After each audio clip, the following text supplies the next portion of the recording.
Hi, welcome to another episode of Eurex News. I'm your host, Misai, and we are here to talk about the European adult industry. Today, we're going to have an online call with Proxy Paige.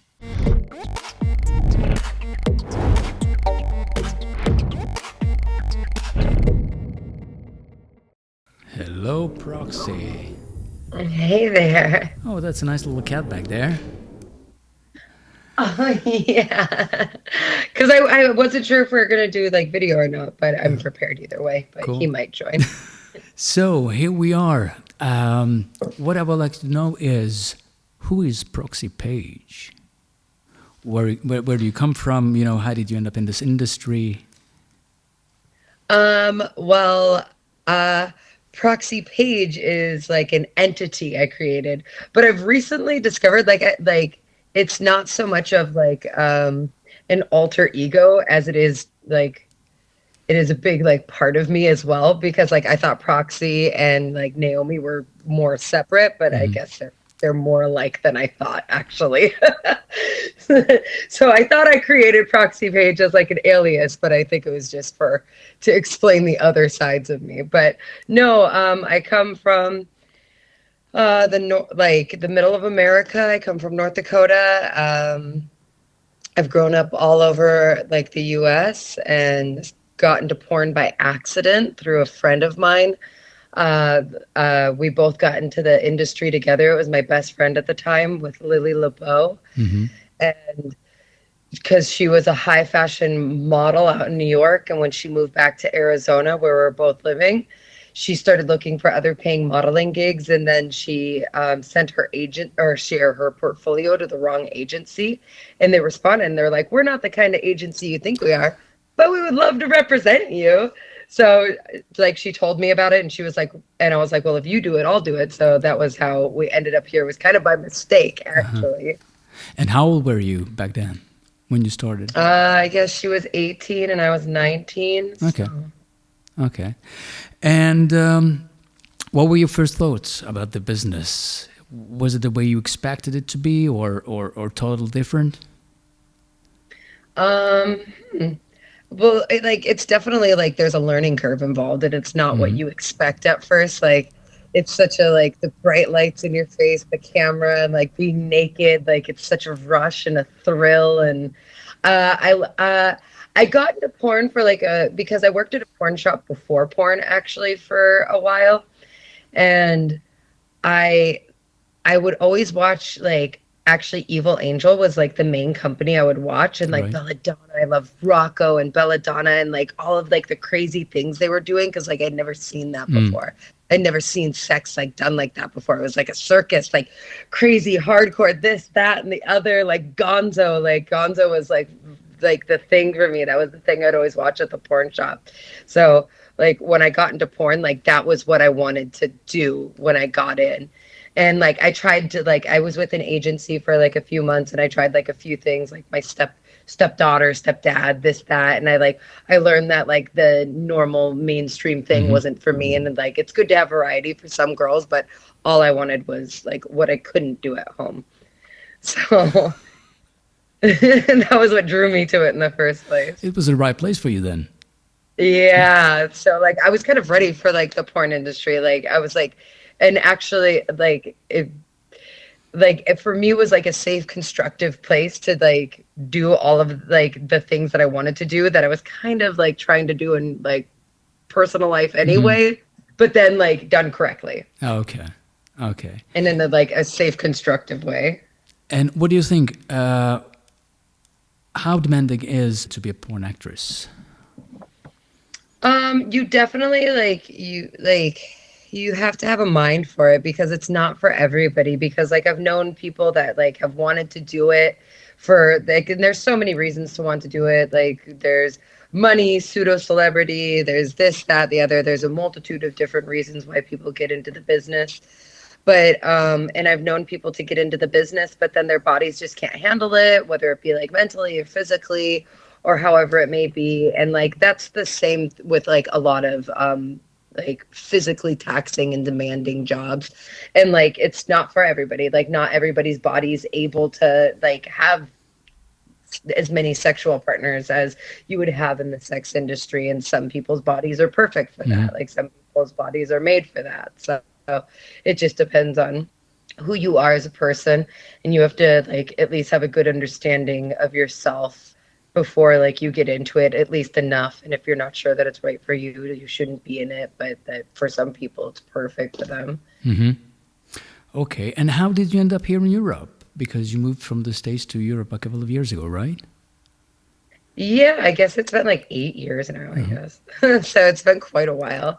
Um, I originally came out here because I wanted to start doing something aside from porn, and I wanted to do music stuff, and all of my Hmm. favorite music was in Europe.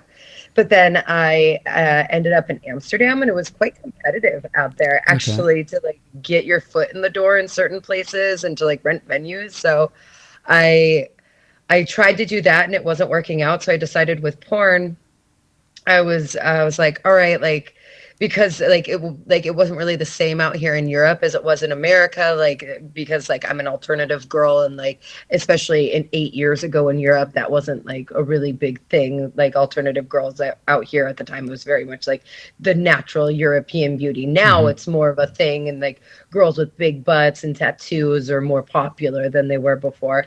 But at the time, I was like, yeah, I don't get a lot of work out here. The music thing isn't working out, so I decided I'm gonna try and do stuff behind the camera because I was already doing it as a hobby for Okay. like a year. I'll try it for a year, and if it's working out after a year, I'll make it a 5 year plan, and then I'll figure it out from there. But if it's not working after a year, I'll try to like even leave like the industry. Yeah. So I tried to get behind the camera. It ended up working out. I went to a legal porno and worked in the office there for a while, and then moved up to camera person, and then the story was written from there, then moved on to evil, and now I kind of shoot a little bit of everywhere. What's the biggest difference between European and American productions now that you work in Europe and the States? Is there a main difference? Yeah, there is a lot of differences. Like it depends on the production, of course. Like everywhere is different, but in general, like because like first and foremost, like in America, we have the federal government, so everything has to be like on the up and up there. Like everything is a lot more like Controlled? it's a lot higher of a Hmm. standard. And like out here, like productions can be a little bit more relaxed, and it's like it's not in America, everything is a little bit more like strictly Hmm. professional, versus out here it could be like it's more of a comfortable environment. And not to say that they're like it's not like that everywhere, because some of the productions are exactly like in America, big this that lots of things going on, super professional. Like Rocco's production is very much like an American production, but then it's just all the productions in America are like that, and it almost like feels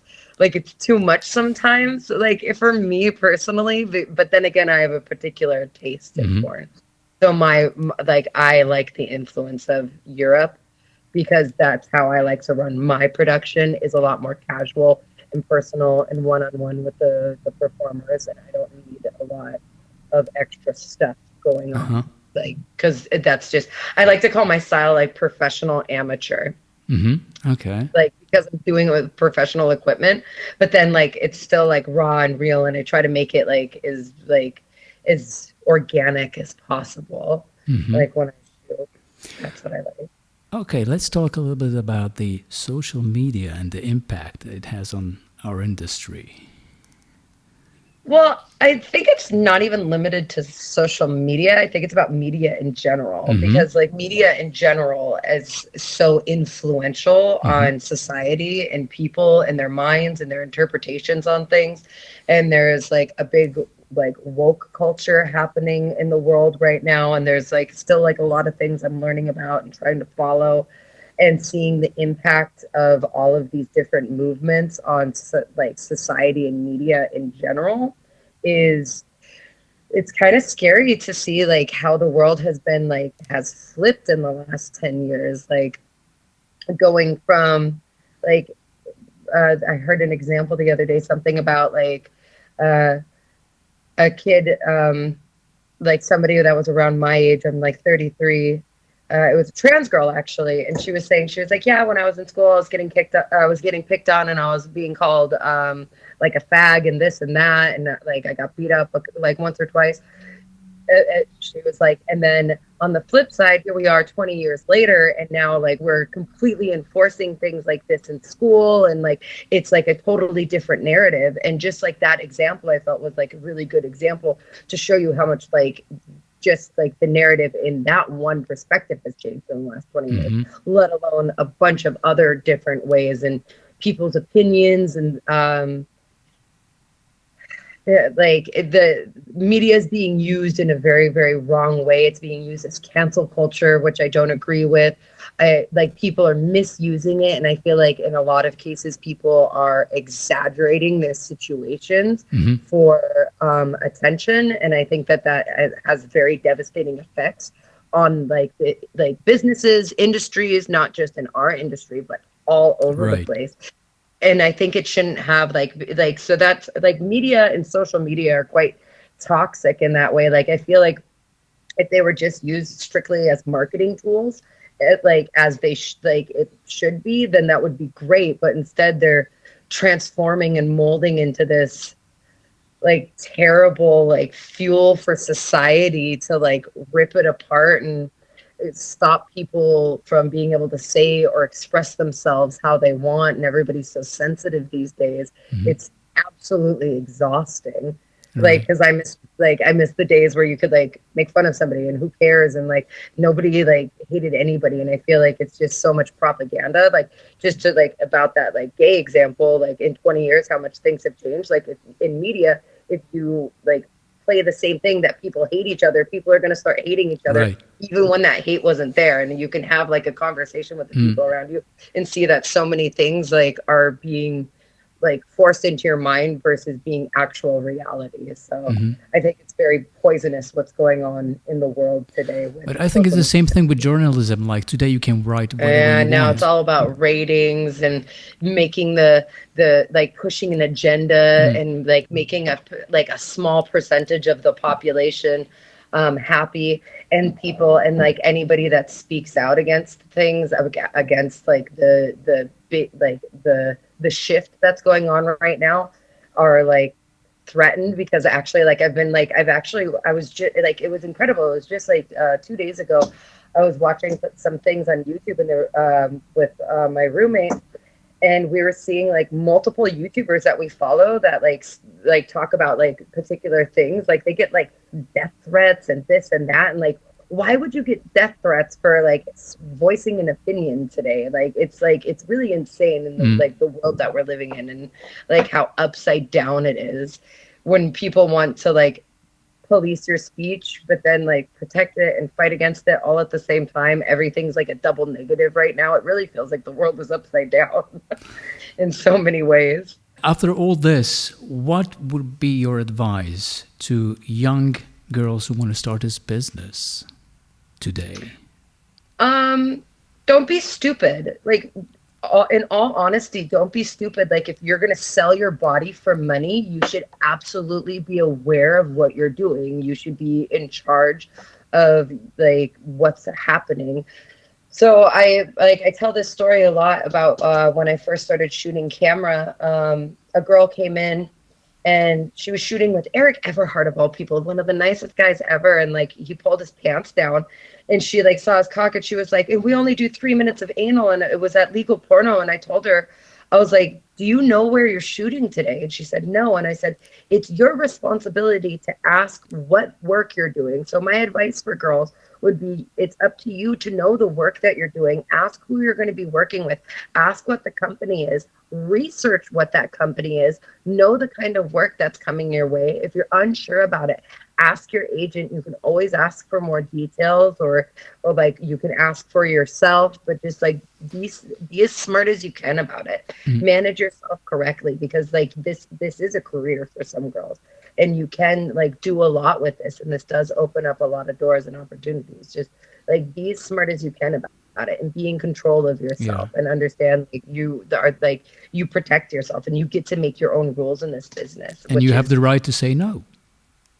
Exactly, exactly. Like if there's something you don't want to do, don't do it. Like understand like what you're getting in for. Mm. And like you're an adult and like there's like consent is a very it's a very like different thing in our industry, especially because like we're working with our body. Like you can't say yes to doing something today on camera and then decide later on that evening that you didn't actually like it and then you're upset with it when you consented to it as an adult earlier that Right. day, and you're just going back on the feelings that your own like that you're personally having, and then you're wanting to hold somebody else responsible for that.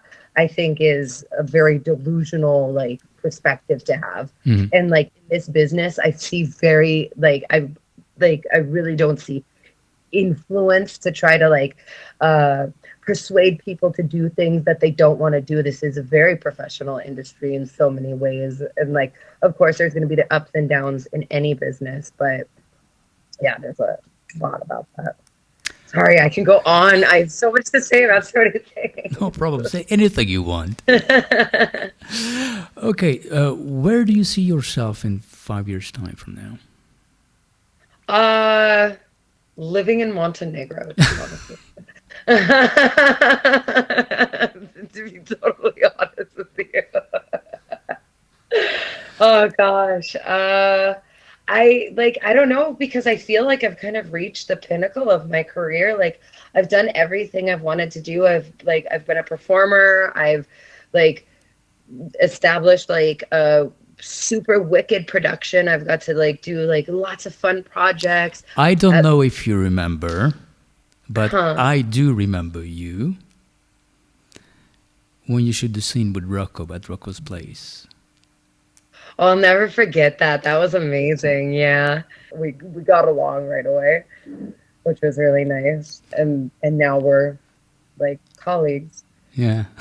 Like I went from like being a model to like now like we shoot for the same company. So Right. I'm with Juggernauts now. I get to rub elbow with all of the other like titans. Proxy, thank you very much for this quick interview. I really enjoyed it, and I really hope to see you soon next time. Yeah, I hope to see you soon too. Thank you very much. Bye Yeah. bye. Bye. Have a good day. You too. Ciao. Bye bye.